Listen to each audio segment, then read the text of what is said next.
بسم اللہ الرحمن الرحیم۔ ہمارے ایک تبلیغی بھائی نے کہا کہ آپ لوگ بغیر ٹوپی کے نماز پڑھتے ہیں، کیا یہ جائز ہے؟ نبی نے کبھی ٹوپی نہیں اتاری۔ حضرت اسماء روایت فرماتی ہیں کہ ابو بکر رضی اللہ عنہ وارضاہ نے ایک چادر میں نماز پڑھائی، جو انہوں نے آدھی نیچے باندھ لی اور آدھی اوپر لے کر اپنے کندھوں پر باندھ لی اور ایک چادر میں نماز پڑھائی۔ اسماء کہتی ہے میں نے پوچھا بابا آپ کے پاس کپڑے تو اور بھی تھے، آپ نے یہ ایک چادر میں نماز کیوں پڑھائی؟ فرمانے لگے اس لیے کہ رسول اللہ صلی اللہ علیہ وسلم نے زندگی کی آخری نماز ہمیں ایک کپڑے میں ہی پڑھائی تھی۔ ایک صحابی آتے ہیں، سر پہ کپڑا ہے، اتار کے نیچے رکھ دیتے ہیں اور ننگے سر نماز پڑھتے ہیں۔ دوسرے صحابی کہتے ہیں آپ کے پاس کپڑا تھا، پھر آپ نے ننگے سر ہو کر نماز کیوں پڑھائی؟ کہا اس لیے تاکہ تمہیں تعلیم دوں، تمہیں بتاؤں کہ سنت رسول اللہ صلی اللہ علیہ وسلم ننگے سر نماز پڑھنے کی بھی ہے۔ تو ننگے سر بھی نماز ہو جاتی ہے، سر پہ کپڑا ہو تب بھی نماز ہو جاتی ہے، کوئی مسئلہ نہیں۔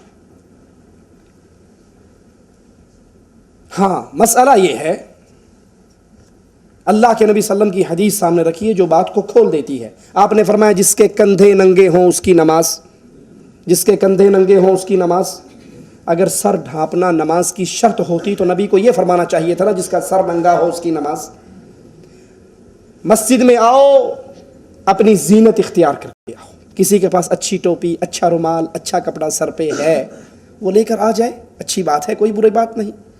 لیکن اگر کسی نے اپنے سر پہ نہیں لیا تب بھی وہ کھجور کے تنکوں کا بنا ہوا چھکو سمجھتے ہیں جو اونٹ کے منہ پہ چڑھایا جاتا ہے کسی کو کاٹ نہ لے، وہ مسجد کے دروازے پر ہی پڑا ہوتا ہے، اندر داخل ہوتے اٹھایا سر پہ رکھا، اللہ اکبر، نماز پڑھ کے واپس آئے، جب جوتی پہنی یاد آیا کہ چھکو تو لایا ہی نہیں سی، وہ تو سر پہ ہی ہے، اتار کے وہیں سے اٹھا کے پھینک دیا۔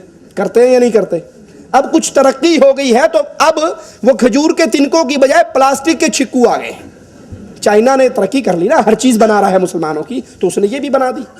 اب سوچئے قرآن کہتا ہے مسجد میں آؤ تو زینت اختیار کرو۔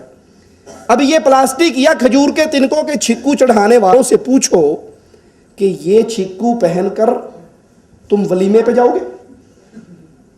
تم دکان پہ جاؤ گے؟ تم کاروبار پہ جاؤ گے؟ تم ڈیوٹی پہ جاؤ گے؟ نہیں جاؤ گے؟ پھر ڈرامہ کرنے کے لیے مسجد ہی رہ گئی ہے۔ دیکھو میں نے یہ رومال پہنا ہے، یہ رومال پہن کے میں اللہ کے گھر میں بھی آ سکتا ہوں، یہ رومال پہن کے آپ کسی بھائی کی شادی ہو یا میری اپنی شادی ہو اس میں بھی جا سکتا ہوں، ٹھیک ہے؟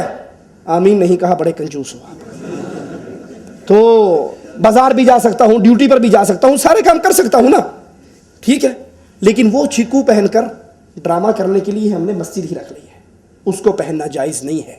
نمبر 2، جن بھائیوں کو اعتراض ہوتا ہے ننگے سر کا، پاکستان میں کسی مسجد میں چلے جاؤ اور ننگے سر جا کے آپ اللہ اکبر، جو ساتھ بیٹھا ہوگا نا بے ایمان وابی گستاخ ننگے سر آ گیا ہے، ان سے پوچھو کیا ہوا؟ اور ننگا سر کرنا توہین ہے۔ ان سے پوچھو حج میں آ کر سارے ننگا سر نہیں کرتے، ٹینڈ بھی کروا لیتے ہیں، یا سارے توہین کرتے ہیں؟ پھر ایک سوال۔ دوسرا سوال کہ تمہارے مذہب میں ننگا سر کرنا توہین نہیں، کرامت ہونی چاہیے۔ ہمیں نہیں یہ الٹی گنگا سمجھ آتی، کوئی سر ننگا کرے تو ہم کیا فتویٰ لگاتے ہیں؟ گستاخ، بے ادب، توہین کر رہا ہے۔ اور اگر سر سے لے کے، مجھے معاف کر دینا کڑوی بات ہے لیکن ہضم کرنا، سر سے لے کے پاؤں تک سارا کچھ اتار دے، فرنٹ اور بیک بالکل اوپن کر دے، اس کے بارے میں کیا کہتے ہیں؟ حضرت بابا جی ہمارے گھر میں اولاد ہوگی، اس کے سامنے رکوع کرتے ہیں اور پوچھتے ہیں بابا ہمارے گھر میں اولاد ہوگی، کوئی پوچھے بھائی یہ تو ننگا ہے، کہا آپ کو کیا پتا، ہماری معرفت کی آنکھ سے دیکھو یہ مجذوب ہے، ولی اللہ ہے، پہنچی ہوئی سرکار ہے۔ ننگا سر کرنا گستاخی ہے تو پورا جسم ننگا کرنا بڑی گستاخی ہوگی۔ اور اگر تمہارے ہاں ننگے ولی بن جاتے ہیں تو ٹنڈ کروانے والا، ننگا کرنے والا کوئی 5% تو ولی بیچارہ اس کو بھی مان